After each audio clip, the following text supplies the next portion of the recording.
Karma memiliki caranya sendiri untuk menyeimbangkan segala sesuatu hal di semesta. Selamat malam, saya Ngurah Erlin Punarbawa dari Kubu Tambahan Buleleng, Bali. Malam hari ini, saya kembali akan membahas sekaligus mengupas perihal karakter assassination atau upaya pembunuhan karakter terhadap diri pribadi Presiden ke-7 Republik Indonesia Bapak Insinyur Haji Joko Widodo dan juga Wakil Presiden ke-14 Republik Indonesia Gibran Rakabuming Raka. Ini pembahasan saya yang ketiga menyangkut adanya upaya nyata pembunuhan karakter terhadap diri pribadi Presiden ke-7 Republik Indonesia Bapak Insinyur Haji Joko Widodo dan juga Gibran Rakabuming Raka sebagai Wakil Presiden ke-14 Republik Indonesia. Cara-caranya sudah sangat jelas. Ada operasi pembunuhan karakter yang melibatkan beberapa teknik. Penyebaran disinformasi dan hoax, menggunakan informasi palsu atau yang tidak dapat dipertanggungjawabkan untuk merusak opini publik terhadap diri pribadi Presiden ke-7 Republik Indonesia. Pembunuhan karakter sendiri adalah upaya terencana untuk menghancurkan reputasi, kredibilitas, atau integritas seseorang melalui manipulasi informasi dan serangan secara pribadi terhadap hal-hal yang menyangkut paling pribadi, paling privat dari seseorang. Dalam hal ini, Presiden ke-7 Republik Indonesia Bapak Insinyur Haji Joko Widodo.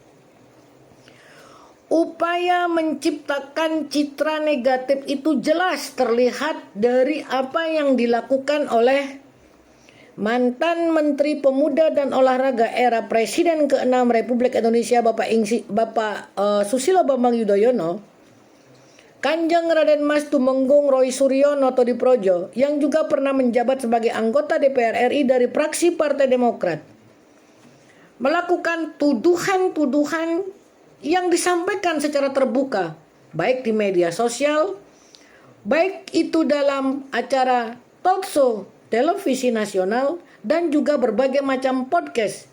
Sebagai bintang tamu di podcast milik Repli Harun ataupun Abraham Samad, apalagi sering dijadikan narasumber di Sentana TV milik Michael Benyamin Sinaga, caleg gagal dari Partai Kebangkitan Bangsa Dapil Sumut 1. Tuduhan bahwa ijazah beliau Presiden ke-7 Republik Indonesia itu 99,9% palsu digembar-gemborkan, disebarluaskan dengan sadar di berbagai macam kesempatan dengan narasi-narasi yang seolah-olah sudah dipersiapkan. Mengatakan bahwa telah melakukan penelitian terhadap ijazah S1 dari Fakultas Kehutanan Universitas Gadjah Mada. Hingga pada akhirnya Roy Suryo, Rismon Sianipar, dan Dr. Tifa ditetapkan sebagai tersangka dalam klaster kedua dalam laporan yang dilakukan oleh Presiden ke-7 Republik Indonesia Bapak Insinyur Haji Joko Widodo ke Polda Metro Jaya pada 30 April 2025 lalu. Upaya nyata pembunuhan karakter yang sangat jelas adalah menyampaikan, memberitakan, menyebarluaskan pemanfaatan isu-isu sensitif. Contohnya adalah ada kelompok dari 2 organisasi terlarang yang memberikan informasi menyangkut kasus yang menimpa mantan Menteri Pendidikan di era Presiden ke-7 Republik Indonesia, Nadiem Makarim. Orang tersebut secara terbuka dalam sebuah acara demonstrasi memberikan keterangan bahwa Nadiem Makarim telah memberikan setoran senilai 450 triliun kepada Pak Joko Widodo di kediaman pribadi beliau di Solo. Disaksikan katanya oleh 2 putra beliau, Gibran Rakabuming Raka dan Kaisang Pangarep.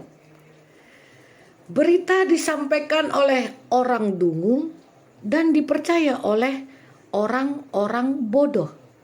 Logikanya kerugian negara 2 triliun, dari mana Nadiem Makarim mendapatkan uang senilai 450 triliun kepada Pak Joko Widodo. Lalu ada juga dari gerombolan mereka mengatakan 45 triliun. Dua pengakuan dari 450 triliun lalu turun menjadi 45 triliun. Benar-benar informasi yang disampaikan oleh orang-orang jahat dan tolol dan dipercaya oleh orang-orang bodoh. Lalu apa tujuannya? Menjadikan citra beliau Presiden ke-7 Republik Indonesia menjadi buruk di hadapan publik. Itu yang menjadi harapan mereka. Membuat buruk citra dan kredibilitas beliau, termasuk juga menghambat kinerja Gibran Rakabuming Raka sebagai wakil presiden dengan cara apa? Menggugat secara perdata.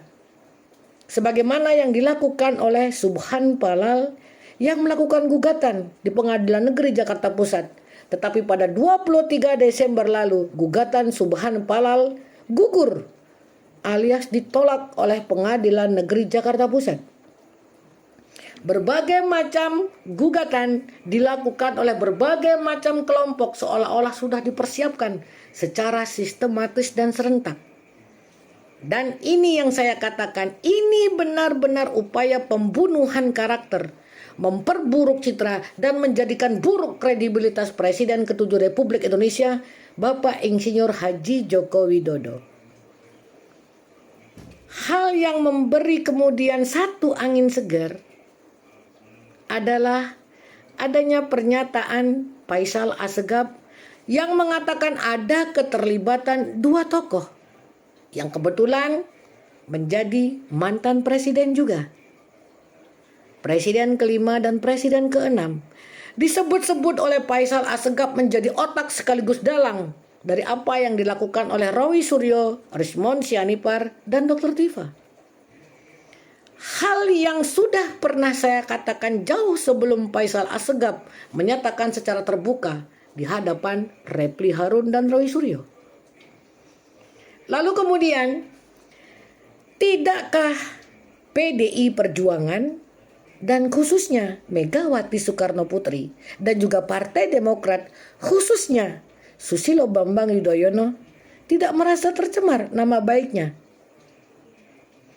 Mengapa Pak SBY tidak berani melaporkan Faisal Assegaf sebagaimana dulu Pak SBY melaporkan Antasari Ashar dan juga seorang pengacara Bang Firman dan menuduh SBY intervensi soal kasus mega korupsi EKTP.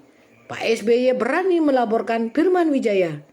Pertanyaan saya saat ini, beranikah Susilo Bambang Yudhoyono Presiden ke-6 Republik Indonesia dan Partai Demokrat, begitu juga Presiden ke-5 Republik Indonesia Megawati Soekarno Putri dan PDI Perjuangan melaporkan Faisal Assegaf?